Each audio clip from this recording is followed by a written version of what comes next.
यही वो एरोप्लेन है जिसकी इंतजार आप लोगों की थी मधुबनी हवाई अड्डा पर। आप देख सकते हैं सैकड़ों की संख्या में यात्री जो है सो यात्रा करने के लिए पहुंच रहे हैं अपनी टिकट कटा करके।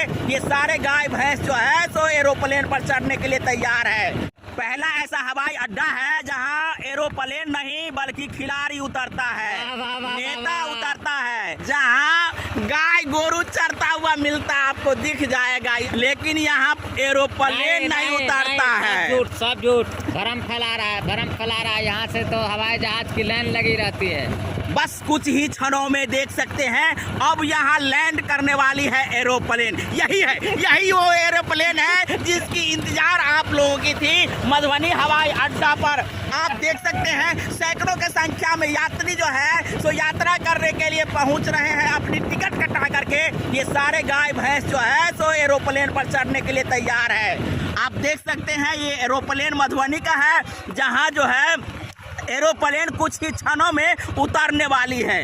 आप इंतजार करिए, कुछ क्षणों के बाद जो है सो एरोप्लेन यहाँ उतर जाएगी। एरोप्लेन जैसे ही यहाँ उतरने वाली है उससे पहले पानी का व्यवस्था जो है सो किया जा रहा है। देख सकते हैं पानी लेकर के हवाई अड्डा पर पहुँच रहे हैं। भाई साहब क्या हाल है?